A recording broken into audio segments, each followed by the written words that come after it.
why your wife lies to you, and really how to stop it.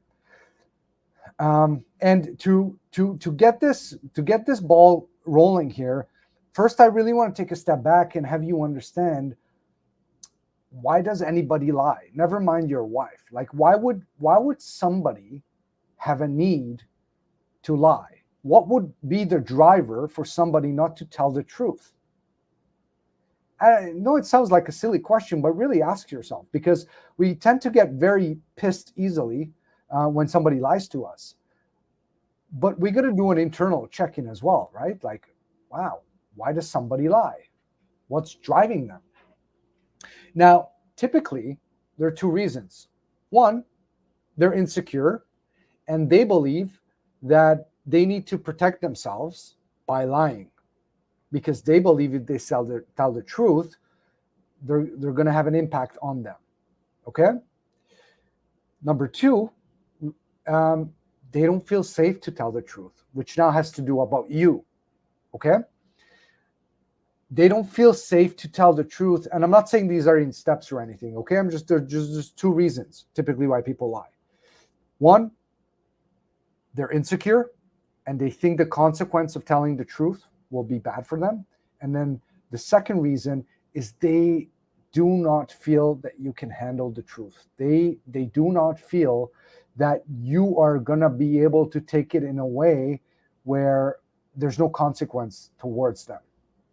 And it might sound a little bit similar, but one has to do more with the internal insecurity of the person doing the lie versus the other, where it's the receiver who's receiving the lie.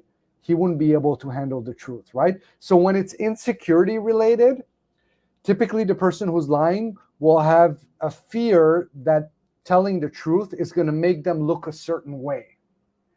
But when they're worried about how you're going to react, that has less to do with how they look at themselves. It's more about, oh my God, I don't want to tell the truth because they might divorce me, or they might yell at me, or give me all the reasons why I'm lying, and all kinds of different personality traits they'll associate with me, right? And losing trust. So ask yourself this, right? Next time you catch your wife lying, or something's going on, well, what's my responsibility in all of this, right? What can I alter? Before charging at my wife for lying, how can I look at this differently, where I can take control of some actions that I can do to address this?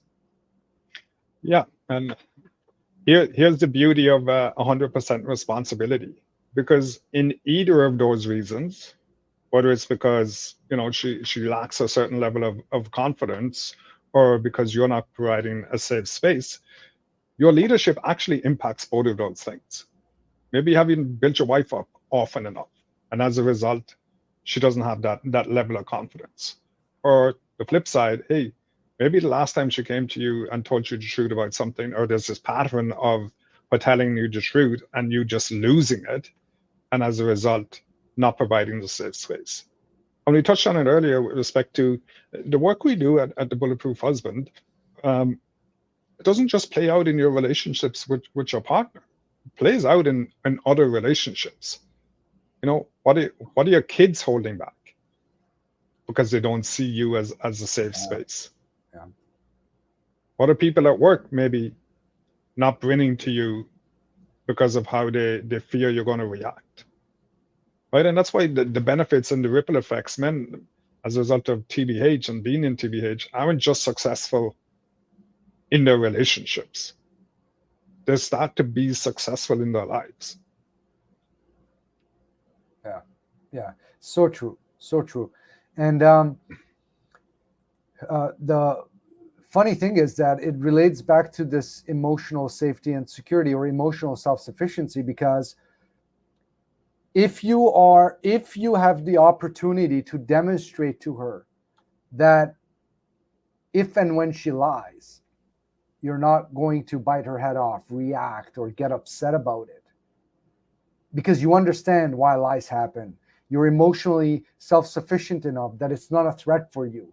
And you're responsible enough to be in a place where, okay, I get it. Like, I have a doing in why I pushed my wife to lie. There's a reason why she doesn't look at me as a safe space with whom she can share anything, right? So becoming emotionally self-sufficient is so critical in this arena as well, because then you can start to demonstrate that. So the next time, let's say she comes, let's say you knew about one of her lies and you didn't say anything, and she comes to you and discloses that lie because she feels guilty about it. And you don't react. And you, not only that, you built her up. You acknowledge, like, wow, babe, this must have taken a lot of courage for you to come with me with this afterwards. And I just want to say, I really appreciate that you shared this with me. And I know it wasn't easy.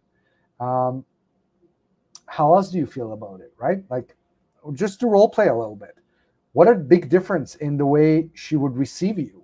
And what a big deposit in the trust account for her, in her ability to then in the future continue to test, to bring stuff she's lied about, or not have the need to lie, but tell the truth right up front, because she knows you are safe. You're a safe space. You're not going to be all over the place. You're not going to lose your shit or get angry. It's a huge, huge relief, right? And this will communicate that you're not a threat, right? That you can handle it. And that's what you want. That's what you want, because it's part of your job as the masculine figure in the marriage, is to be able to do that, to create that. Yeah, and I just wanted, it's a small bit of an aside, but I just want to touch on men within our tribe having a safe space to actually not lie about where they're at or stuff that they've done in the past. Like that's all part of dealing with the emotions, right? There's so much stuff that we carry from our past, and we try to keep it hidden from other people. And in a lot of environments, we need to keep it hidden from other people. But by keeping it hidden, it just eats away at us. Even if it's just not eating away at us, it's baggage that we're carrying around every day of our lives. Because hey, there's no one that I can talk to about this. If I mention it to anyone, they're going to alter their judgment of me. They're going to alter their opinion of me. But we've seen it time and time again within TVH, and it's part of the culture of the tribe that we have within TVH is, man, here is your safe space. Here is the stuff that we can actually start opening up that luggage and looking at all the stuff that you've been carrying around, which hasn't been serving you. Right? So as I said, it was a small aside, but it's critical inside what the true masculine relationships look like within our environment of and tribe of TVH.